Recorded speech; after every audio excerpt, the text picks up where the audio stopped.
जो उनके गोशवारे हैं, जो इलेक्शन कमीशन में सियासी जमातें अपने गोशवारे जमा करवाती हैं, उन गोशवारों की जांच पड़ताल जो है वो इलेक्शन कमीशन कर सकता है। और इसी रोशनी में हमने तमाम सियासी जमातें जो पाकिस्तान के अंदर इलेक्शन कमीशन के साथ रजिस्टर्ड हैं बतौर सियासी जमात के, जिनके ऊपर ये ज़िम्मेदारी है कानून के मुताबिक, चाहे पॉलिटिकल पार्टीज ऑर्डर 2002 हो, चाहे इलेक्शन एक्ट 2017 हो, कि हर सियासी जमात ने अपने गोशवारे, अपनी एसेट लाइबिलिटीज़ की स्टेटमेंट, अपनी आमदन अखराजात और उनके ज़रायों की जो स्टेटमेंट है वो सर्टिफाई करके इलेक्शन कमीशन में जमा करवानी है। हमने वो सर्टिफाइड स्टेटमेंट्स ली, उसके ऊपर तफसीली काम किया, और जो सियासी जमातें हैं उनकी अकाउंट्स के अंदर जो डिस्क्रिपेंसीज हैं उनको हाईलाइट करके एक दरख्वास्त इलेक्शन कमीशन के सामने रखी है। इस दरख्वास्त को 2020 में ये दरख्वास्त दायर की गई है।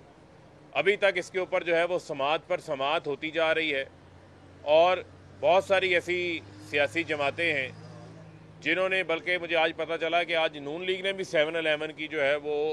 पटिशन जमा करवा दी है। यानी वो भी राह फरार इख्तियार करना चाहते हैं। वो ये चाहते हैं कि उनके मज़ीद जो अगले 5 साल हैं उनके अकाउंट्स की जो है वो जांच पड़ताल ना हो। इसके अलावा भी 2-3 और सियासी जमातों ने वो पटिशन दायर इख्तियार की हुई है जो ये चाहते हैं कि उनके अकाउंट्स की जांच पड़ताल ही ना हो। यानी पाकिस्तान के अंदर पहली बार अगर सियासी जमातों के अकाउंट्स की जांच पड़ताल होने शुरू हुई है, जो कि खुशाइंद अमर है, ताकि पार्टीज़ के पॉलिटिकल अकाउंट्स का भी जो है वो मालूम पड़ सके कि वो अकाउंट्स में क्या कर रहे हैं, उनके पास पैसे कहाँ से आ रहे हैं, किन ज़रायों से पैसे आ रहे हैं। क्योंकि यहाँ पर बहुत सारी ऐसी सियासी जमातें हैं जो कि माजी में भी उनकी मिसालें आती रही हैं, इल्ज़ामात भी आते रहे हैं कि वो फॉरेन फंडिंग जो है वो लेते रहे हैं। और इस हवाले से हाफिज़ हुसैन अहमद जो है उन्होंने तो JUI की फजल रहमान के ऊपर बाकायदा तौर पर इल्ज़ाम लगाया कि पेशावर के अंदर उनका जो सेक्रेटेरिएट है वो लीबिया के फंड से बनाया गया। बेनज़ीर शहीद ने अपनी किताब में लिखा था कि उसामा बिन लादन से पैसे लेके नवाज शरीफ ने उनकी हुकूमत को गिराई। तो अब ये तमाम चीज़ें ओपन होनी चाहिए। PTI ने भी अपना हिसाब दिया, हम मज़ीद भी और अगले सालों की भी हिसाब देने को जो है वो तैयार हैं, उस हवाले से जांच पड़ताल करवाने को तैयार हैं। मेरा इलेक्शन कमीशन से ये आज बड़ी इस्तदा है कि आप जो तमाम बाकी सियासी जमातों का जो केस लगा हुआ है उस केस में स्क्रूटनी कमेटी बनाई जाए, और जो सियासी जमातें जितनी भी हैं,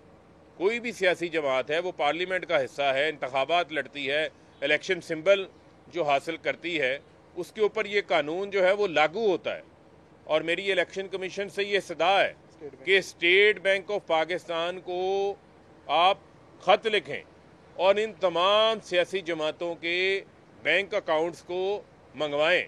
और मंगवा कर जो है उनकी जांच पड़ताल भी करें, उसके हकाइक भी सामने आने चाहिए। और मैं ये समझता हूँ ये वैसे भी कानूनी तौर के ऊपर भी इलेक्शन कमीशन का ये इख्तियार भी है, उनकी ये ज़िम्मेदारी भी है। और इसके ऊपर जो पाकिस्तान की सबसे बड़ी आला अदलिया है,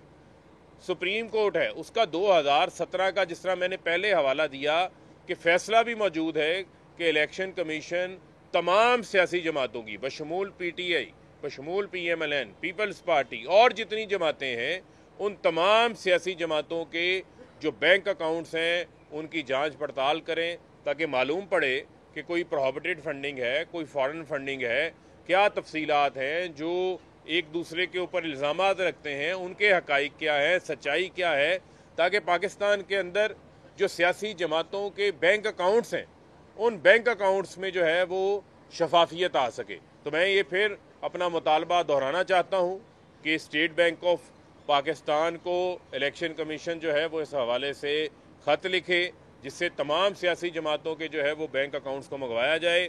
जिन अकाउंट्स को हमने ऑडिट किया है वो डेटा पब्लिक डेटा है, और वो डेटा हमने इलेक्शन कमीशन से ही दरख्वास्त देकर जो है वो राइट टू इन्फॉर्मेशन के तहत जो है वो हासिल किया है, और उसी की बुनियाद के ऊपर वो हमने पटिशन का हिस्सा भी बनाया है। जो डिस्क्रिपेंसीज उसमें सामने आई हैं उसको भी आप लेके चलें। اس کے علاوہ آپ کے علم میں ہے کہ پی ٹی آئی کی اسکروٹنی کمیٹی کی رپورٹ آ چکی ہے، اس کے اوپر سماعت کا سلسلہ بھی شروع ہو چکا ہے۔ اس میں جو اسرائیل اور بھارت کی فنڈنگ کے الزامات لگاتے تھے وہ کسی جگہ سامنے نہیں آئے۔ اب کل الیکشن کمیشن نے پیپلز پارٹی اور نون لیگ کے حوالے سے بھی اسکروٹنی کمیٹی نے کہا کہ یہ سیم آئیڈینٹیکل نیچر کے جو ہیں وہ کیسز ہیں، یہاں اسکروٹنی کمیٹی جو ہے وہ ڈس فنکشنل ہو گئی ہے۔ تو یہ میری استدعا ہے الیکشن کمیشن سے کہ وہ فوری طور کے اوپر اسکروٹنی کمیٹی کو فنکشنل کرے، تاکہ پیپلز پارٹی اور نون لیگ کی جو 2013 2014 2015 کے اکاؤنٹس کی جانچ پڑتال ہے، وہ جانچ پڑتال بھی جو ہے وہ مکمل ہو سکے۔ جو ایک ممبر ریٹائر ہوئے ہیں ان کی جگہ نئے ممبر کو شامل کیا جائے تاکہ اسکروٹنی کمیٹی اپنا کام مکمل کرے۔ اور یہ جو P T I Peoples Party نون لیگ کی اسکروٹنی چل رہی ہے، ان کے علاوہ یہ ایک درخواست ہے جس کا میں حوالہ آپ کے سامنے رکھ رہا ہوں، اور یہ سپریم کورٹ کی جو فیصلہ تھا 2017 کا اس کی روشنی میں ہے، تاکہ پتہ چلے کہ بڑی بڑی بڑکیں جو ہیں وہ بلاول بھی یہاں آ کے مارتے تھے، مریم بھی یہاں پر آ کے بڑی بڑی بڑکیں مارتے تھے، فضل الرحمان بڑی فنڈنگ کی بات کرتے تھے، اور جماعتوں کے لیڈران بڑی فنڈنگ کی بات کرتے ہیں۔ تو اب آئیں، یہ گھوڑا ہے، یہ گھوڑے کا میدان ہے، یہاں آ کر آپ بھی حاضر ہوں، الیکشن کمیشن کو آ کر آپ بھی جواب دیں ہوں۔ آپ کو کیوں پوائنٹ آؤٹ کرنی پڑی؟ یہ تو جب الیکشن کمیشن میں آئی تھی، کیا ان کا یہ کام نہیں تھا کہ وہ خود جانچ پڑتال کریں؟ بار بار سیاسی جماعت دیکھیں، میں یہ سمجھتا ہوں کہ اب جس طرف معاملہ جو ہے وہ چل پڑا ہے، یہ آلریڈی قانون کا حصہ ہے، اور میں سمجھتا ہوں کہ اب ظاہری بات ہے یہ چیز ہائی لائٹ بھی ہوئی ہے، سپریم کورٹ کا بھی اس کے اوپر فیصلہ موجود ہے، تو اس پہ میں سمجھتا ہوں کہ جو الیکشن کمیشن ہے اب ان کو بھی اس کے اوپر دیکھنا پڑے گا کہ ہر سال جب پارٹیز کے اکاؤنٹس جمع ہوتے ہیں ان اکاؤنٹس کی قانون کے مطابق جانچ پڑتال کر کے پھر جو ہے وہ ان کو ایکسیپٹ کیا جائے۔ اگر کوئی ڈسکریپنسی ہے تو وہ فوری طور کے اوپر اسی وقت جو ہے وہ سامنے آ جائے، تاکہ اگر کوئی سیاسی جماعت جس کی فنڈنگ میں کوئی معاملہ ہے وہ وہیں اس کو ریکنسائل کروائے۔ ریکنسائل نہیں کرواتے، اگر کوئی خلاف قانون ہے تو اس کے خلاف جو ہے وہ کام ہو۔ میں سمجھتا ہوں کہ اس کے اوپر بھی اب الیکشن کمیشن جو ہے وہ ضرور سوچے گا، اور اس کے اوپر لازمی نہیں ہے کہ درخواست گزار کو آ کر جو ہے وہ باقاعدہ طور کے اوپر فائل کرنی پڑے۔ اس حوالے سے بھی الیکشن کمیشن کو اپنی استعداد کار جو ہے وہ بڑھانی پڑے گی، کیونکہ اس حوالے سے یہ ان کے دائرہ اختیار کے اندر۔ بہت شکریہ۔